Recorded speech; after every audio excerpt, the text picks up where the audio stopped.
ഇന്നലെ middle east മറ്റൊരു യുദ്ധത്തിന് സാക്ഷ്യം വഹിക്കുന്ന രീതിയിലുള്ള ഒരു ആക്രമണമാണ് അമേരിക്കയും സൗദി അറേബ്യയും കൂടെ ചേർന്ന് ഇറാഖിൻ്റെ ഉള്ളിലുള്ള PMF എന്ന് വിളിക്കുന്ന ഇറാൻ്റെ പ്രോക്സികളായിട്ട് പ്രവർത്തിക്കുന്ന ഇറാൻ ബാക്ക്ഡ് മിലീഷ്യ ഗ്രൂപ്പുകൾക്കെതിരെ നടത്തിയ ആക്രമണം. ശരിക്കും സൗദി അറേബ്യ നേരിട്ട് യുദ്ധത്തിലേക്ക് ഇറങ്ങുകയാണ്. അത്തരത്തിലുള്ളൊരു ആക്രമണമാണ് സൗദി അറേബ്യ ഇന്നലെ അമേരിക്കയോടൊപ്പം ചേർന്ന് ഇറാഖിൻ്റെ ഉള്ളിലേക്ക് ഇറാനെതിരെ യുദ്ധത്തിനിറങ്ങിയത്. പ്രത്യേകിച്ച് സൗദി അറേബ്യയുടെ ഉള്ളിലുള്ള അറാംകോ എന്ന് പറഞ്ഞ ആ ഒരു എണ്ണ കമ്പനിക്കെതിരെ നടത്തിയ ആക്രമണം ഇറാഖിൻ്റെ ഉള്ളിൽ നിന്നും വന്നതാണെന്നുള്ള തെളിവ് സൗദി അറേബ്യയുടെ പക്കലുണ്ട്. അതാണ് പ്രധാനമായിട്ട് സൗദി അറേബ്യയെ ഈ മിലീഷ്യ ഗ്രൂപ്പുകൾക്കെതിരെ ഇറാഖിൻ്റെ ഉള്ളിലേക്ക് ആക്രമണം നടത്താൻ പ്രേരിപ്പിച്ചത്.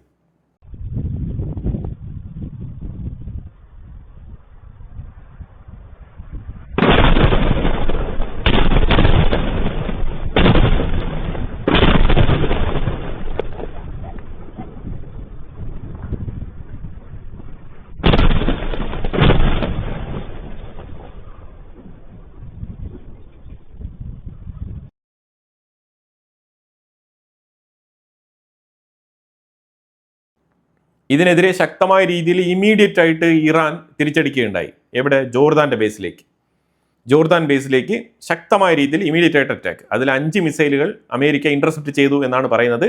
പല സ്ഥലങ്ങളിലും ഡെബ്രി വന്ന് പതിച്ചിട്ട് അവിടെയൊക്കെ വലിയ രീതിയിൽ പുകപടലങ്ങൾ ഉയർന്നു വരുന്ന സാഹചര്യമൊക്കെ ഉണ്ടായിരുന്നു.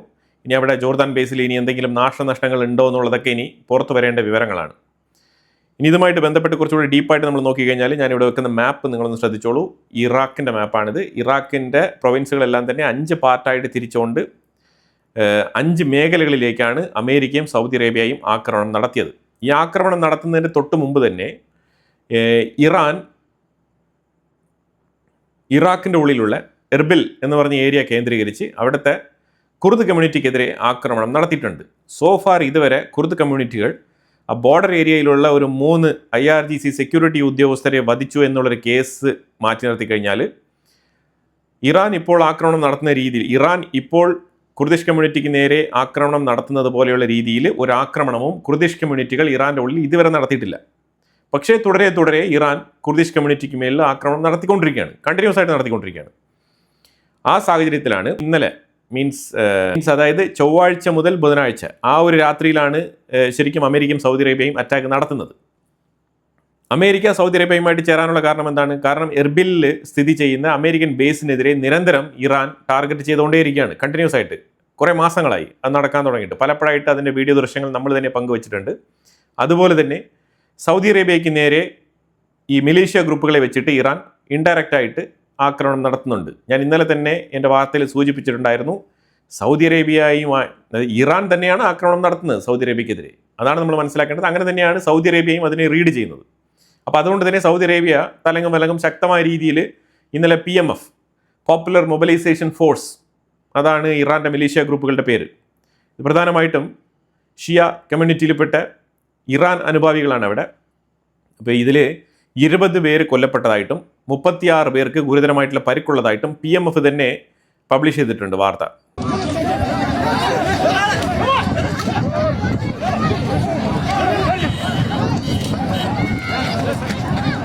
ഇതിനകത്ത് ഒരു 4 കോഫിൻസ് അവർ മാറ്റിവെച്ചിട്ടുണ്ട്. അത് ഇറാൻ്റെ ഫ്ലാഗ് പൊതിഞ്ഞ് 4 കോഫിൻസ് അവർ മാറ്റിവെച്ചിട്ടുണ്ട്. ഇത് ശരിക്കും ചില വാർത്താ മാധ്യമങ്ങൾ പറയുന്നത് ഇറാൻ്റെ 4 IRGC ഉദ്യോഗസ്ഥർ ഇവിടെ മീറ്റിങ്ങിൽ പങ്കെടുക്കാൻ വന്നിട്ടുണ്ടായിരുന്നു. അപ്പോൾ അതിൻ്റെ ഇടയ്ക്കാണ് ഈ ഒരു ആക്രമണം നടന്നത്. അതിൽ ഈ 4 ഇറാനിയൻ IRGC മെമ്പേഴ്സ് കൊല്ലപ്പെട്ടിട്ടുണ്ട്. അവരുടെ മൃതദേഹങ്ങളാണ് ഇങ്ങനെ സെപ്പറേറ്റ് ആയിട്ട് മാറ്റി വെച്ചിരിക്കുന്നത് എന്നാണ് പല പത്രങ്ങളും റിപ്പോർട്ട് ചെയ്യുന്നത്. നമുക്കും ഈ ഒരു ഫൂട്ടേജ് കാണുമ്പോൾ അങ്ങനെയാണ് നമുക്ക് മനസ്സിലാക്കാൻ പറ്റുന്നത്. എനിവേ, ഇതുമായിട്ട് ബന്ധപ്പെട്ട കൂടുതൽ വിവരങ്ങൾ ഇനിയും ലഭിക്കേണ്ടതുണ്ട്. അത് കഴിഞ്ഞിട്ട് ഞാൻ അതുമായിട്ട് ബന്ധപ്പെട്ട കൺഫർമേഷൻ ഞാൻ നിങ്ങൾക്ക് തരാം, ഒരു അപ്ഡേറ്റ്സ് ഞാൻ തരാം ഇതുമായിട്ട് ബന്ധപ്പെട്ട്. കാരണം ഇതുമായിട്ട് ബന്ധപ്പെട്ട ആധികാരികമായിട്ടുള്ള വിവരം നമുക്ക് ലഭിക്കേണ്ടതുണ്ട്. കാരണം ഇറാൻ്റെ IRGC മെമ്പേഴ്സ് അവിടെ ഉണ്ടായിരുന്നോ, ഇല്ലാന്നുണ്ടെങ്കിൽ ഇറാൻ IRGC മെമ്പേഴ്സ് പെർമനൻ്റ് ആയിട്ട് ഇവിടെ അപ്പോയിന്റ് ചെയ്യപ്പെട്ട വ്യക്തികളാണോ, അതായത് ഈ PMF ഗ്രൂപ്പിനെ ട്രെയിൻ ചെയ്യാൻ വേണ്ടിയിട്ട് അപ്പോയിന്റ് ചെയ്യപ്പെട്ട വ്യക്തികളാണോ എന്നതും കൂടി നമുക്കറിയില്ല. പക്ഷേ എന്നാലും ഈ 4 മൃതദേഹങ്ങളും ഇറാനുമായിട്ട് ബന്ധപ്പെട്ട മൃതദേഹങ്ങളാണ് എന്നുള്ളത് മാത്രം വ്യക്തമാണ്. അതുകൊണ്ടാണ് ഇറാൻ്റെ ഫ്ലാഗ് പൊതിഞ്ഞ് ഇങ്ങനെ മാറ്റി വെച്ചിരിക്കുന്നത്. ബാക്കിയുള്ള മരണപ്പെട്ട മരണപ്പെട്ട PMF മെമ്പേഴ്സിൻ്റെ മൃതദേഹങ്ങളെല്ലാം തന്നെ ഇന്നലെ തന്നെ അവർ ബറിയൽ സെറമണി പൂർത്തിയാക്കിയിട്ടുണ്ട്. ഇനി ആക്രമണങ്ങളുടെ ദൃശ്യങ്ങളൊക്കെ നിങ്ങൾ കണ്ടല്ലോ. ഇതൊക്കെ ശക്തമായ രീതിയിൽ അങ്ങോട്ടും ഇങ്ങോട്ടും ആക്രമണങ്ങൾ നടക്കുന്നു. പൊതുജനങ്ങളൊക്കെ, അതായത് പൊതുജനങ്ങൾ എന്ന് വിളിക്കപ്പെടുന്ന ഒരു പക്ഷേ തീവ്രവാദ പ്രവർത്തനത്തിൽ ഏർപ്പെടുന്ന, അതിൽ നിന്നും കിട്ടുന്ന ചില ഡോളറുകൾ, നക്കാപ്പിച്ച ഡോളറുകൾ വാങ്ങിക്കൊണ്ട് തീവ്രവാദ പ്രവർത്തനം നടത്തുന്ന ഈ ജിഹാദി കൂട്ടങ്ങൾ ഇങ്ങനെ ഓടുന്ന രംഗങ്ങളൊക്കെ ഇതിനകത്തുണ്ട് ഈ ആക്രമണത്തിൻ്റെ ഇടയിൽ. ഇതിനകത്ത് മനസ്സിലാക്കേണ്ട വിഷയം എന്താണെന്ന് പറഞ്ഞാൽ, സൗദി അറേബ്യ ഇപ്പം കളത്തിൽ എൻട്രി ആയിട്ടുണ്ട്. GCC രാജ്യങ്ങളുടെ ലീഡർഷിപ്പ്, അതിൻ്റെ നേതൃത്വം ഇന്നലെ മീറ്റിംഗ് വിളിച്ച് ചേർത്തിട്ടുണ്ടായിരുന്നു. അതിനെ തുടർന്ന് അവർ ശക്തമായ പിന്തുണ സൗദി അറേബ്യയ്ക്ക് നൽകുന്നതായിട്ട് അവർ പറഞ്ഞിട്ടുണ്ട്. ഇറാഖിൻ്റെ ഉള്ളിൽ സ്ഥിതി ചെയ്യുന്ന ഇറാൻ മിലീഷ്യ ഗ്രൂപ്പുകളെ എങ്ങനെ വേണമെങ്കിലും ആക്രമിച്ച് അവരെ തുടച്ച് നീക്കിക്കോ എന്നുള്ള രീതിയിലുള്ള പെർമിഷനാണ്, ഒരു സപ്പോർട്ടാണ് GCC രാജ്യങ്ങളുടെ അറബ് കൂട്ടായ്മ സൗദി അറേബ്യയോടൊപ്പം ചേർന്ന് നിന്ന് അവരുടെ നിലപാട് വ്യക്തമാക്കിയിരിക്കുന്നത്. ഇനി ഇറാൻ ആണെന്നുണ്ടെങ്കിൽ ചില ന്യായവാദങ്ങൾ, അതായത് Saudi Arabia international law violate ചെയ്ത് മറ്റൊരു രാജ്യത്തിന് മേളിൽ ആക്രമണം നടത്തി, ഇറാൻ്റെ വാദമാണ്. ആരാണ് പറയുന്നത്? ഇസ്മായിൽ ബാഗേരി ആരാണെന്ന് പറഞ്ഞാൽ ഇറാൻ്റെ ഫോറിൻ മിനിസ്ട്രിയുടെ സ്പോക്സ് പേഴ്സൺ ആണ്. പക്ഷേ അബ്ബാസ് അരക്ചിയാണ് ഫോറിൻ മിനിസ്റ്റർ. അയാളെക്കാളും ഉയർന്ന കുടുംബ പാരമ്പര്യം, അതായത് ഈ ഇറാൻ്റെ IRGCയുടെ പൊളിറ്റിക്സ് കൺട്രോൾ ചെയ്യുന്ന പവറുള്ള കുടുംബത്തിലെ അംഗമാണ് ഈ ഇസ്മായിൽ ബാഗേരി. അപ്പോൾ ഇസ്മായിൽ ബാഗേരിക്ക് ശരിക്കും അബ്ബാസ് അരക്ചിയെ വരെ മാറ്റി നിർത്താനുള്ള കപ്പാസിറ്റി ഉണ്ട്. പക്ഷേ അയാളുടെ സ്ഥാനം എന്ന് പറഞ്ഞാൽ സ്പോക്സ് പേഴ്സൺ ആണ്. അതായത് കാറ്റഗറി വൈസ് നോക്കിക്കഴിഞ്ഞാൽ, അതായത് ഹൈറാർക്കി വെച്ച് നോക്കിക്കഴിഞ്ഞാൽ ഇസ്മായിൽ ബാഗേരി അബ്ബാസ് അരക്ചിക്ക് താഴെയാണ്. പക്ഷേ പവർ വെച്ച് നോക്കിക്കഴിഞ്ഞാൽ ഇസ്മായിൽ ബാഗേരി അബ്ബാസ് അരക്ചിക്ക് മുകളിലാണ്. അപ്പം ഇത് ശരിക്കും നമ്മളുടെ ഒരു ഇറാൻ്റെ 4 ഫാമിലികളുമായിട്ട് ബന്ധപ്പെട്ട ഒരു വീഡിയോ നമ്മൾ ചെയ്തിട്ടുണ്ടായിരുന്നു. അത് കണ്ടവർക്ക് വളരെ വ്യക്തമായിട്ട് മനസ്സിലാക്കാൻ പറ്റും.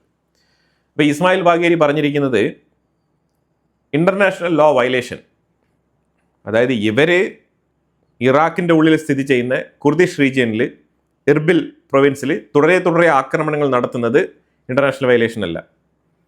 ഇവർ പല രാജ്യങ്ങൾക്കുള്ളിലും, ഇൻഫാക്റ്റ് ലെബനൻ്റെ ഉള്ളിൽ ഹെസ്ബുള്ള എന്ന് പറഞ്ഞൊരു പ്രോക്സിയെ വെച്ചുകൊണ്ട് ഇസ്രായേലിനെതിരെ നിരന്തരം നടത്തുന്ന ആക്രമണം ഇന്റർനാഷണൽ വയലേഷൻ അല്ല. ഇവർ ഗാസയിൽ ഫണ്ട് കൊടുത്ത് ഹമാസിനെ പ്രോത്സാഹിപ്പിച്ച് ഇസ്രായേലിൻ്റെ ഉള്ളിൽ ഒക്ടോബർ 7, 2023 തീവ്രവാദ ആക്രമണം നടത്തിയത് ഇന്റർനാഷണൽ വയലേഷൻ അല്ല. ഇപ്പോൾ സൗദി അറേബ്യ കൃത്യമായിട്ട് തെളിവ് സഹിതം കണ്ടെടുത്തുകൊണ്ട് ഇവർ ഹൂത്തികൾ ക്ലെയിം ഏറ്റെടുക്കുകയും, പക്ഷേ ആക്രമണം ഇറാഖിൻ്റെ സൈഡിലുള്ള മിലീഷ്യ ഗ്രൂപ്പുകളെ വെച്ച് നടത്തുന്നതുമായിട്ട് ബന്ധപ്പെട്ട തെളിവ് സൗദി അറേബ്യയുടെ കയ്യിൽ കിട്ടിയതിന് ശേഷം സൗദി അറേബ്യ ശക്തമായ രീതിയിൽ അതിന് തിരിച്ചടി കൊടുക്കുമ്പോൾ അത് ഇന്റർനാഷണൽ വയലേഷനാണ്. എർബിൽ മേഖലയിൽ തുടർച്ചയായിട്ട് കുർദുകൾക്ക് നേരെ ആക്രമണം നടത്തുമ്പോൾ അതിനെതിരെ അമേരിക്കയും കൂടി ചേർന്ന് അറ്റാക്ക് നടത്തുമ്പോൾ ഇന്റർനാഷണൽ വയലേഷനാണ്. പക്ഷേ ഇറാൻ നടത്തുന്നത് ഇന്റർനാഷണൽ വയലേഷൻ അല്ല. ഇതാരാണ് പറയുന്നത്? ഇന്റർനാഷണൽ. ഇത് ശരിക്കും പറഞ്ഞാൽ ഇത് അന്താരാഷ്ട്ര തീവ്രവാദ രാജ്യമാണ് ഇതിനെക്കുറിച്ച് പറയുന്നത്. അതിൻ്റെ സ്പോക്സ് പേഴ്സണാണ് ഇങ്ങനത്തെ ഒരു സ്റ്റേറ്റ്മെൻറ്റ് പറഞ്ഞിരിക്കുന്നത്. ഇതൊക്കെ അർഹിക്കുന്ന ഇതൊക്കെ ശരിക്കും പറഞ്ഞാൽ തള്ളിക്കളയേണ്ട വിഷയങ്ങളാണ്.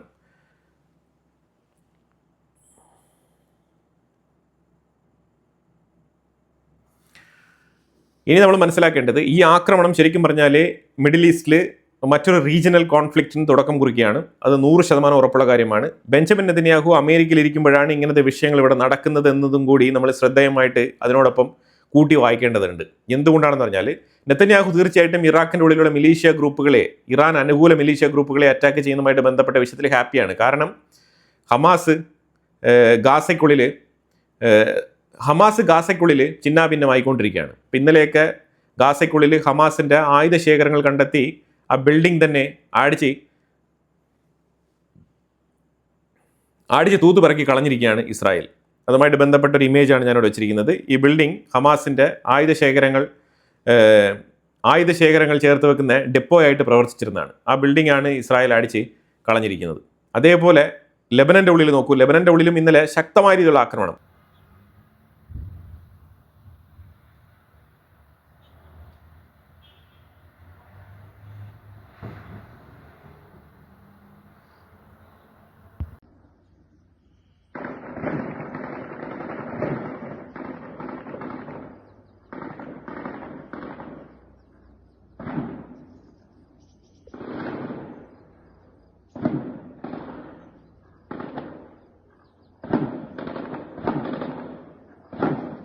അലി അൽ താഹിർ റിഡ്ജ് എന്ന് പറഞ്ഞ ഏരിയയിൽ ആക്രമണം. അതേപോലെ തന്നെ യുനിഫിലിൻ്റെ തൊട്ടടുത്ത് തന്നെ ഒരു 300 മീറ്റർ ടണൽ ഇന്നലെ കണ്ടെത്തിയിട്ടുണ്ടായിരുന്നു സൗത്ത് ലെബനാനിൽ.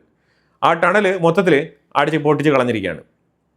ഇത്തരത്തിൽ ടാർഗറ്റഡ് ആയിട്ടുള്ള ആക്രമണങ്ങൾ ലെബനൻ്റെ ഉള്ളിലും, അതായത് ഹിസ്ബുള്ളക്കെതിരെയും അതേപോലെ ഗാസയ്ക്കുള്ളിൽ ഹമാസിനെതിരെയും ശക്തമായി നടത്തുന്നുണ്ട് ഇസ്രായേൽ. അതിന് യാതൊരു തടസ്സവുമില്ല, അതിനൊരു ചർച്ചയുമില്ല, അതുമായിട്ട് ബന്ധപ്പെട്ട് യാതൊരുവിധ നീക്കുപോക്കുകളുമില്ല. ആക്രമണങ്ങൾ ഇപ്പം ശക്തിപ്പെടുത്തിയിട്ടുണ്ട്. അതാണ് യഥാർത്ഥത്തിൽ മനസ്സിലാക്കാൻ പറ്റുന്നത്. ഈ സാഹചര്യത്തിലാണ് ബെഞ്ചമിൻ നെതന്യാഹു അമേരിക്കയിൽ നിന്ന് ട്രംപുമായിട്ട് ചർച്ച നടത്തിയിട്ട് ഇപ്പം പറഞ്ഞുകൊണ്ടിരിക്കുന്നത് അതായത് ഇത്രയും നാളും നടത്തിയ ചർച്ചയിൽ ഇത്ര എഫക്റ്റീവായിട്ടുള്ള ഒരു ബ്രില്യൻറ്റ് ചർച്ച ഇതുവരെ നടത്തിയിട്ടില്ല ട്രംപുമായിട്ട്. സാറ്റിസ്ഫൈഡ്, അത്രയ്ക്ക് നെതന്യാഹു സാറ്റിസ്ഫൈഡ് ആണെന്നാണ് പറഞ്ഞിരിക്കുന്നത്. סיימתי עכשיו פגישה מצוינת עם הנשיא טראמפ. כשאני אומר מצוינת זה לא מן השפה אל החוץ. שיחה עם שותפות מלאה, עם תמיכה הדדית, עם הבנה על היעד המשותף להבטיח שלאיראן לא יהיה נשק גרעיני וגם יעדים אחרים. אחת השיחות הטובות ביותר שקיימתי עם נשיא ארצות הברית, ידידנו דונלד טראמפ. היה שם גם כל הצוות הבכיר שלו, הצוות הבכיר שלנו, וגם כאן הייתה הזדמנות להחליף רעיונות וגם לתאם תאומים שהם חשובים לביטחון ולעתיד של מדינת ישראל. אני מכאן הולך יחד עם רעייתי שרה לטקס ההשכבה של ידיד נפלא שלנו, לינזי גרהאם. אני בטוח שאני מייצג כאן את כל אזרחי ישראל. ഇറ്റ് മീൻസ് ട്രംപ് കുറേ വാഗ്ദാനങ്ങൾ കൊടുത്തിട്ടുണ്ടാവാൻ സാധ്യതയുണ്ട്. അതായത് നെതന്യാഹുവിൻ്റെ അപ്കമിങ് ഇലക്ഷനുമായിട്ട് ബന്ധപ്പെട്ട വിഷയത്തിൽ നെതന്യാഹുവിനെ എങ്ങനെ ഹെൽപ്പ് ചെയ്യാൻ പറ്റും, ഏത് രീതിയിൽ ഈ തീവ്രവാദികൾക്കെതിരെ നിലപാട് സ്വീകരിക്കാൻ പറ്റും, ഇതുമായിട്ട് ബന്ധപ്പെട്ട വിഷയത്തിൽ ഒരു ക്ലിയർ പിക്ചർ ട്രംപ് നൽകിയിട്ടുണ്ടെന്നാണ് മനസ്സിലാക്കാൻ പറ്റുന്നത്. ബെഞ്ചമിൻ നെതന്യാഹു ഇതുമായിട്ട് ബന്ധപ്പെട്ട ഒരു ബ്രീഫായിട്ടുള്ള ഒരു സ്പീച്ച് ഒന്നും കൊടുത്തിട്ടില്ല. പക്ഷേ ക്രിസ്റ്റൽ ക്ലിയർ ആയിട്ട് വളരെ ക്രിസ്പായിട്ടുള്ള 2-3 സ്റ്റേറ്റ്മെൻറ്റുകളാണ് ഇങ്ങനെ പറഞ്ഞിരിക്കുന്നത്. ഇതിൽ നിന്ന് തന്നെ കാര്യങ്ങൾ പരമാവധി വായിച്ചെടുക്കാൻ പറ്റുന്ന ഒരു അവസ്ഥയിലാണ് പുള്ളിയുടെ പ്രസൻറ്റേഷൻ. ഇത് കഴിഞ്ഞിട്ട് പീറ്റർ ഹെഗ്സത്തുമായിട്ടൊരു മീറ്റിംഗ് നടത്തിയിട്ടുണ്ട്. പീറ്റർ ഹെഗ്സത്ത് അമേരിക്കയുടെ വാർ സെക്രട്ടറിയാണ്. നിലവിലെ മിഡിൽ ഈസ്റ്റിലെ കോൺഫ്ലിക്റ്റുമായിട്ട് ബന്ധപ്പെട്ട ചർച്ചകളാണ് അവിടെ ബെഞ്ചമിൻ നെതന്യാഹു പീറ്റർ ഹെഗ്സത്ത് നടത്തിയത്. എവിടെയൊക്കെ എന്തൊക്കെ ചെയ്യണം, എന്താണ് ബെഞ്ചമിൻ നെതന്യാഹു കൊണ്ടുവന്ന മെസ്സേജ്, അമേരിക്കൻ ട്രൂപ്പിന് നൽകുന്ന കീ ഇൻഫർമേഷൻ എന്താണ്, ഇതെല്ലാം തന്നെ വളരെ വ്യക്തമായിട്ട് ചർച്ച നടത്തിയിട്ടുണ്ട്. അതുകൊണ്ട് തീർച്ചയായിട്ടും ഇനി ഇറാനുമായിട്ട് ചർച്ചയില്ല. കാരണം IRGC ഒരു ക്യാൻസറസ് ആണെന്ന് ഞാൻ തിരിച്ചറിഞ്ഞു എന്നാണ് ട്രംപ് പറഞ്ഞിരിക്കുന്നത്. IRGCയെ കുറിച്ച് തന്നെയാണ് നമ്മൾ ഇത്രയും നാളും പറഞ്ഞുകൊണ്ടിരുന്നത്. ട്രംപ് ഇപ്പോൾ ഈ ഒരു ഇടയ്ക്കൊരു ചെറിയ 2-3 ദിവസം ഒരു ട്രംപ് ഇടയ്ക്കൊരു 2-3 ദിവസം ബ്രേക്ക് എടുത്തിട്ട് ഇറാന് വീണ്ടും ഒരു അവസരം ചർച്ചയ്ക്ക് കൊടുക്കുന്നു എന്ന് പറഞ്ഞപ്പോൾ തന്നെ നമ്മൾ ഇതുമായിട്ട് ബന്ധപ്പെട്ട് ക്രിട്ടിക്സ് മുന്നോട്ട് വെച്ചതാണ്.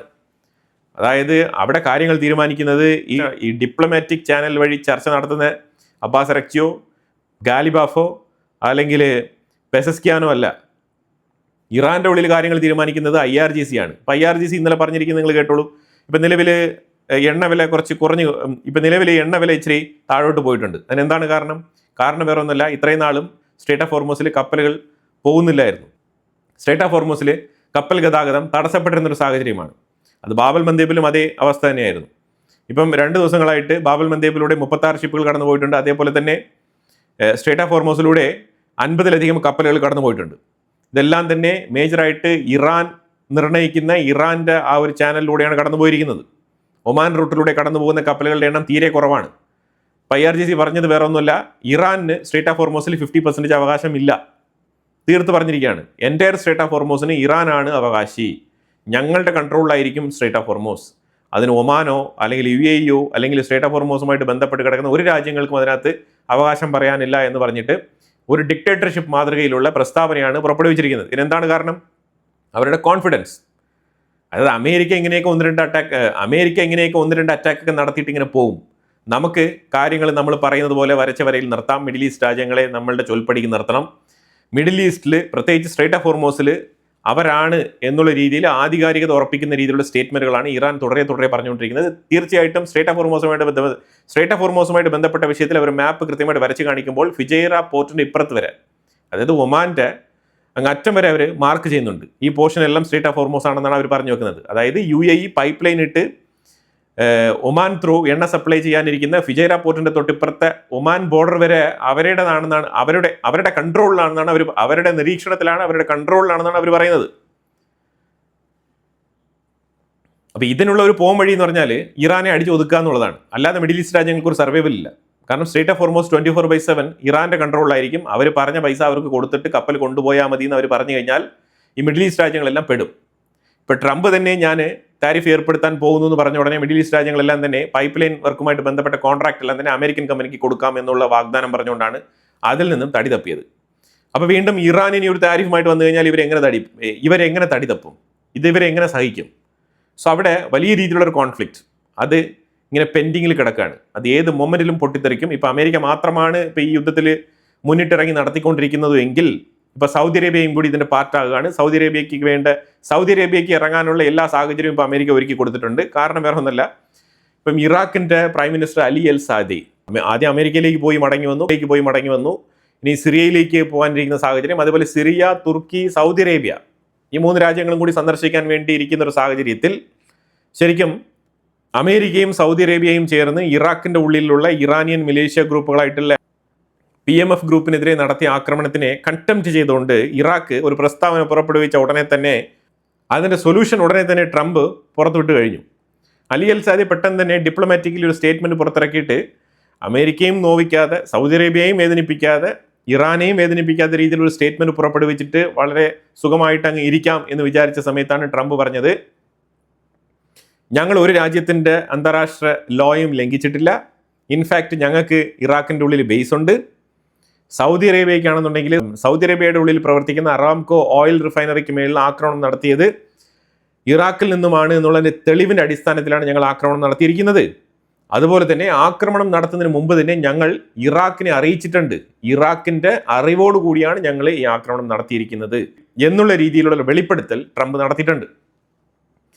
ഇത് കേട്ടപാടെ ആരുടെ കിളിയാണ് പോയെന്ന് പറഞ്ഞാൽ, ഡിപ്ലോമാറ്റിക്കലി കുറച്ച് ഗ്ലാമറായി നിൽക്കാം എന്നുള്ള രീതിയിൽ ചിന്തിച്ചിരുന്ന അലി അൽ സൈദി എന്ന് പറഞ്ഞ ഇറാഖിൻ്റെ പ്രസിഡന്റിനാണ് ഇത് വലിയ കുരുക്കായത്. അതായത് ഇറാനെ ചതിച്ചു, മനസ്സിലായല്ലോ. ഇറാഖിൻ്റെ അറിവോടുകൂടിയാണ് അമേരിക്കയും സൗദി അറേബ്യയും ഇറാൻ മലേഷ്യ ഗ്രൂപ്പുകൾക്കെതിരെ അറ്റാക്ക് നടത്തിയത്. സോ അവിടെ ഇറാൻ മലേഷ്യ ഗ്രൂപ്പുകൾ സേഫ് അല്ല.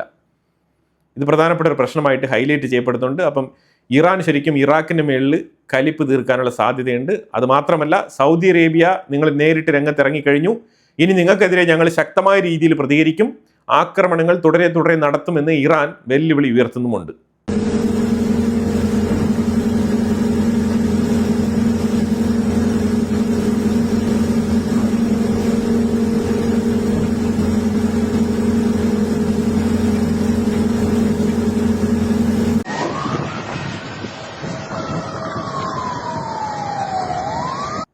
ഇതാണ് ഞാൻ പറഞ്ഞ റീജിയണൽ കോൺഫ്ലിക്റ്റ് എന്ന് പറഞ്ഞ ഒരു കോൺസെപ്റ്റ്. അത് പതിയെ മിഡിൽ ഈസ്റ്റിലേക്ക് ഇങ്ങനെ വ്യാപിക്കുകയാണ്. ഇതുമായിട്ട് ബന്ധപ്പെട്ട് ഇറാഖിൻ്റെ ഉള്ളിലെ ഷിയ ലീഡറായിട്ടുള്ള ക്ലെറിക് മൊഖ്തബ ഈ ഒരു സീനിയർ ക്ലെറിക് പറഞ്ഞിരിക്കുന്നത് ഇത് റീജിയണൽ കോൺഫ്ലിക്റ്റ് ആയിട്ട് എസ്കലേറ്റ് ആവാൻ സാധ്യതയുണ്ട്. അപ്പോൾ അതുകൊണ്ട് രണ്ടു കൂട്ടരും ഇച്ചിരി സംയമനം പാലിച്ച് ആലോചിച്ച് കാര്യങ്ങൾ മുന്നോട്ട് നീക്കുന്നതായിരിക്കും നല്ലത് എന്നുള്ള രീതിയിലുള്ളൊരു വൈസ് അഡ്വൈസ് കൊടുത്തിട്ടുണ്ട്. പക്ഷേ ഇത് എത്രമാത്രം ഇവർ സ്വീകരിക്കുമെന്നുള്ളത് നമുക്കറിയില്ല. പ്രത്യേകിച്ച് IRGCയിലുള്ള ആ ഒരു മലേഷ്യ ഗ്രൂപ്പുകൾ എത്രമാത്രം ഇത് സ്വീകരിക്കും, ഇറാൻ ഇത് എത്ര കണ്ട് ഡൈജസ്റ്റ് ചെയ്ത് മുന്നോട്ട് പോകും എന്നുള്ളതൊന്നും നമുക്കറിയില്ല. അത്തരത്തിലുള്ള ഒരു ടെൻസ്ഡ് മൊമെന്റിൽ തന്നെയാണ് മിഡിൽ ഈസ്റ്റ് കടന്നു പോയിക്കൊണ്ടിരിക്കുന്നത്. അതുപോലെ തന്നെ അമേരിക്കയ്ക്ക് ഇന്ന് സമ്മതിക്കേണ്ടി വന്നു, ഇറാൻ കൃത്യമായിട്ട് മൊബൈൽ ഫോൺ ട്രാക്ക് ചെയ്തുകൊണ്ടാണ് ജോർദാനിലുള്ള ബേസുകൾ കൃത്യമായിട്ട് ടാർഗറ്റ് ചെയ്ത് അറ്റാക്ക് നടത്തിയിട്ട് അവർ വിളിച്ചു പറഞ്ഞത്, ഞങ്ങൾ ഇന്ന സ്ഥലം അറ്റാക്ക് ചെയ്തിട്ടുണ്ട്, ഇന്ന ലൊക്കേഷൻ അറ്റാക്ക് ചെയ്തിട്ടുണ്ട് എന്നുള്ളത് ആക്യുറേറ്റ് ആയിട്ട് വിളിച്ചു പറയാൻ അവർക്ക് സാധിച്ചത് ഈ അമേരിക്കൻ ട്രൂപ്പ് സോൾജേഴ്സ് ഉപയോഗിക്കുന്ന മൊബൈൽ ഫോണുകൾ ഇവർ ട്രാക്ക് ചെയ്ത് അത് ആ ടെക്നോളജി ത്രൂ ആണ് ഇവർ കറക്റ്റായിട്ടുള്ള ലൊക്കേഷൻസ് ടാർഗറ്റ് ചെയ്ത് അറ്റാക്ക് നടത്തിയിരിക്കുന്നത് എന്നുള്ളൊരു കണ്ടെത്തൽ, അതിനെ തുടർന്നുള്ള വെളിപ്പെടുത്തലാണ് അമേരിക്ക ഇന്നലെ വിളിച്ചു പറഞ്ഞത്. സോ ഇറ്റ് മീൻസ് നമ്മൾ ഇതിനു മുമ്പ് ഈ വിഷയം ചർച്ച ചെയ്തിട്ടുണ്ട്. അപ്പോൾ അത് പ്രൂവ് ചെയ്യുന്ന രീതിയിലാണ് അമേരിക്കയുടെ സ്റ്റേറ്റ്മെൻറ്റ്. സോ അതുകൊണ്ട് തന്നെ അമേരിക്കൻ സോൾജേഴ്സിന് മൊബൈൽ ഫോൺ ഇപ്പോൾ റെസ്ട്രിക്റ്റഡ് ആണ്. പുതിയ നിയമങ്ങൾ അവർ കൊണ്ടുവരുന്നുണ്ട്. ഇനിയിപ്പോൾ ഇവർ കമ്മ്യൂണിക്കേഷന് വേണ്ടിയിട്ട് എന്ത് തരത്തിലുള്ള ചാനലായിരിക്കും ഉപയോഗിക്കാൻ പോകുന്നത് എന്നുള്ളത് വ്യക്തമല്ല. അതുപോലെ തന്നെ ഈജിപ്തിൻ്റെ ബോർഡറിൽ പ്രവർത്തിക്കുന്ന അമേരിക്കയുടെ ഒരു ഫ്ലോട്ടിംഗ് LNG റിസർവ് ഇറാൻ അടിച്ച് തകർത്ത് കളഞ്ഞിട്ടുണ്ട്. ശരിക്കും അമേരിക്കയ്ക്ക് വൻ നഷ്ടമാണ്. ശരിക്കും ഇതിനെതിരെ ശരിക്കും അമേരിക്ക ഇറാൻ്റെ ഉള്ളിൽ ഇസ്ഫഹാൻ ഉൾപ്പെടെയുള്ള ഞാൻ ലിസ്റ്റിൽ കാണിച്ചിരിക്കുന്ന സ്ഥലങ്ങൾ, കഷം ഐലൻഡ്, ഇസ്ഫഹാൻ, അതേപോലെയുള്ള ഈ സ്ട്രേറ്റ് ഓഫ് ഹോർമൂസുമായിട്ട് ബന്ധപ്പെട്ട് കിടക്കുന്ന കംപ്ലീറ്റ് സ്ഥലങ്ങളിലും ഇന്നലെ മൊത്തത്തിൽ ആക്രമണം നടത്തിയിട്ടുണ്ട്. ശക്തമായിട്ടുള്ള ആക്രമണമാണ് നടത്തിയിരിക്കുന്നത്. അതുപോലെ തന്നെ ട്രംപ് നേരിട്ട് സ്റ്റേറ്റ്മെൻറ്റും പറഞ്ഞിട്ടുണ്ട്. അതായത് ഇനി തുടരെ ആക്രമണങ്ങൾ നടത്തുമെന്നാണ് പറഞ്ഞിരിക്കുന്നത്. ഇനി ചർച്ചകളില്ല എന്നാണ് ഇപ്പം നിലവിലെ അറിയിപ്പ്. ഇറാനുമായിട്ട് ഇനി ചർച്ചയില്ല എന്നാണ് ട്രംപ് പറഞ്ഞിരിക്കുന്നത്. അതേപോലെ ഗാസയ്ക്കുള്ളിൽ അൽസാത്തി ക്യാമ്പിൽ തകർത്ത് വെച്ചിട്ടുള്ള ആക്രമണം. ഇസ്രായേൽ മാരകമായിട്ടുള്ള അറ്റാക്കാണ് ഗാസയ്ക്കുള്ളിൽ തുടരുന്നത്.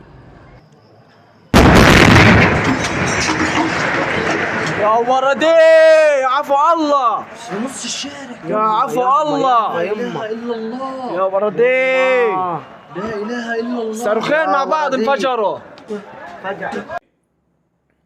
അതുപോലെ തന്നെ ഇറാനെ സംബന്ധിച്ചിടത്തോളം ഇറാന്റെ 4 കപ്പലുകൾ ഉക്രൈൻ അറ്റാക്ക് ചെയ്തിട്ടുണ്ട്. റഷ്യയിൽ നിന്നും ചരക്ക് കയറ്റിക്കൊണ്ട് മടങ്ങുന്ന വഴിയിലാണ് ശരിക്കും ഈ ബ്ലാക്ക് സീയിൽ വെച്ചിട്ട് ഈ 4 കപ്പലുകളെയും ഉക്രൈൻ അറ്റാക്ക് നടത്തിയിരിക്കുന്നത്. അതിനെതിരെ ശക്തമായ രീതിയിൽ ഇറാൻ പ്രതികരിച്ചിട്ടുണ്ട്.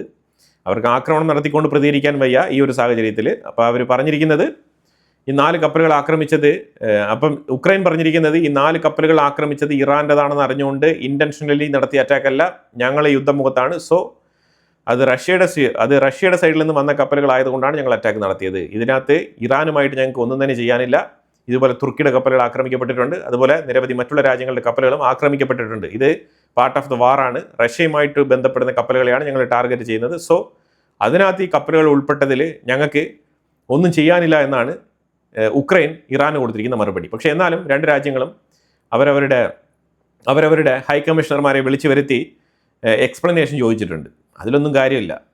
ട്രംപ് ആണെന്നുണ്ടെങ്കിൽ വീണ്ടും ആക്രമണത്തിൻ്റെ ഭീഷണികൾ ഉയർത്തുന്നുണ്ട്. ആക്രമിക്കുമെന്ന് തന്നെയാണ് പറയുന്നത്. ശക്തമായ രീതിയിൽ അറ്റാക്ക് നടത്തുമെന്ന് പറഞ്ഞിട്ടുണ്ട്. പ്രത്യേകിച്ച് നെതന്യാഹു വാഷിങ്ടൺ DC-യിലുണ്ട്. അപ്പോൾ അതുകൊണ്ട് തന്നെ ആക്രമണത്തിൻ്റെ വീര്യം ഇച്ചിരി കൂടും.